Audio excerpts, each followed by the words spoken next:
ఇది ఏంటిది అంటే చీరలు గాజులు పంపుడు లేకుంటే చేతులకు గాజులు తొడుక్కోలేం. ఎవ్వడు మాట్లాడినా ఎవ్వడు తప్పలేడు.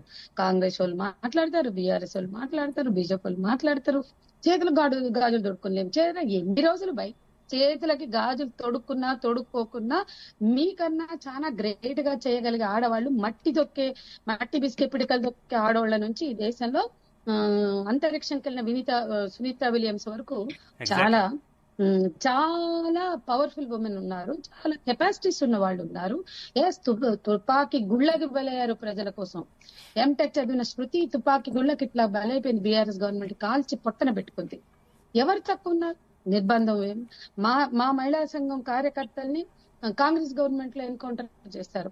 ఎవరు తక్కువ? ఇవాళ ఉక్కు పాదం మోపి ఉద్యమాలను చేసే అన్ని పార్టీలు స్త్రీలను వాడుకుంటారు ఓటు బ్యాంకుగా. స్త్రీల జీవితాల్లో చాలా సీరియస్ గా ఫైటర్స్ ఉన్నారు ఇవాళ ఉమెన్.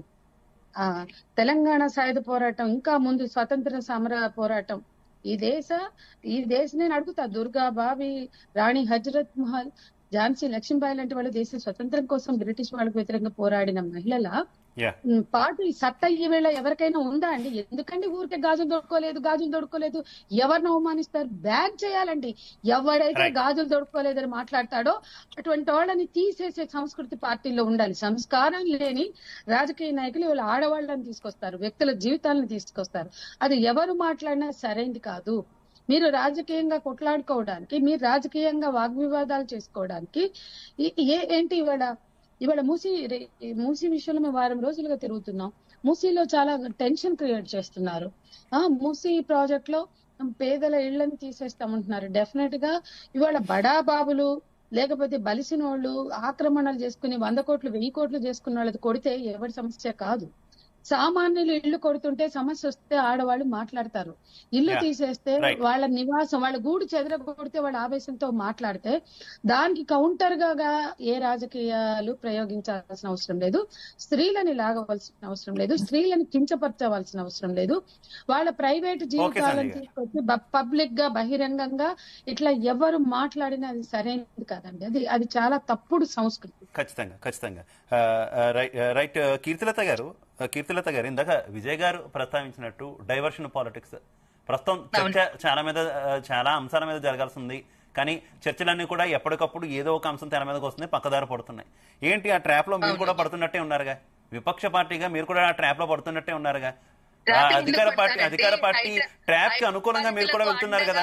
రోజు బీఆర్ఎస్ నాయకులు అండగా ప్రతి ఒక్కరూ వెళ్లి అందరికి ధైర్యం చెప్తూ మేమున్నామని చెప్తూ ఉంటే ప్రజల్లో వచ్చే ఆదరణని వీళ్ళు తట్టుకోలేక పర్సనల్ అంటే రాజకీయాన్ని రాజకీయంగా చూడాలి, రాజకీయంగా విమర్శించాలి తప్ప పర్సనల్ గా ఎందుకు వస్తుంది? రాజకీయంగా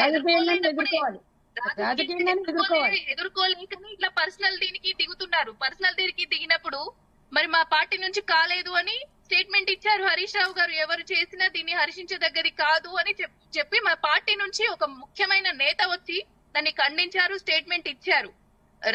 ఈ రోజు కేటీఆర్ గారు కూడా మా పార్టీకి సంబంధించిన ఇష్యూ కాదు, అయినా ఇట్లా మాట్లాడటం కరెక్ట్ కాదు, సర్దుకోవాలని చెప్పి మాట్లాడారు. మేమేమి పక్కదోవ పట్టట్లేదండి. హైదరాబాదితులకు తప్పకుండా అండగా ఉంటానని వెళ్తేనే హైడ్రామా అంతా కూడా దీన్ని పక్కదోవ పట్టించాలి అని ఇప్పుడు ఈ మహిళా మంత్రులతోటి ఇలాంటి మాటలు మాట్లాడించడం.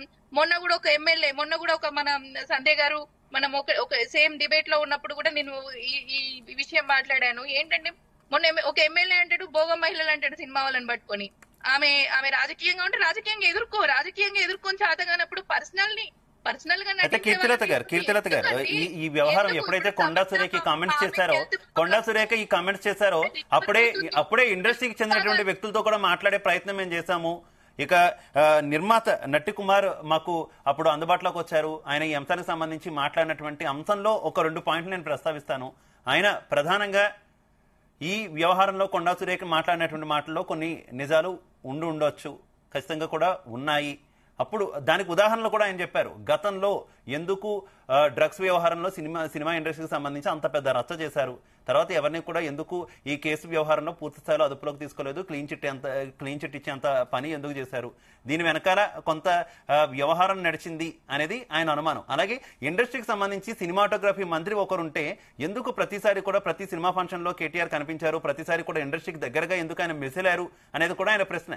దానికి సంబంధించి ఏం చెప్తారు? మనం అవసరమైతే నటికుమార్ కూడా మరి కాసేపట్లో తీసుకునే ప్రయత్నం చేద్దాం. సినిమా ఇండస్ట్రీలో ఆయన నేను వస్తాను రారు కదండి. ఆ సినిమా తీసిన ప్రొడ్యూసర్ ఇంట్రెస్ట్, వాళ్ళకున్న ఫ్రెండ్స్ ఇంట్రెస్ట్, ఆయన వస్తే కొంచెం ఎక్కువ జనాల్లోకి వెళ్తుంది, పబ్లిసిటీ అవుతుంది అని ఒక ఇంట్రెస్ట్ తోటి ఆ ప్రొడక్షన్ వాళ్ళు పిలుచుకుంటే వస్తారు తప్ప, ఇప్పుడు కేటీఆర్ గారు నేను ఫ్రీగా ఉన్నాను నేను వస్తానంత ఫ్రీ కాదండి. ఆయన ప్రతి దాంట్లో కనిపించాలి అనుకునేంత ఇదిగా కూడా ఆయన ఉండరు.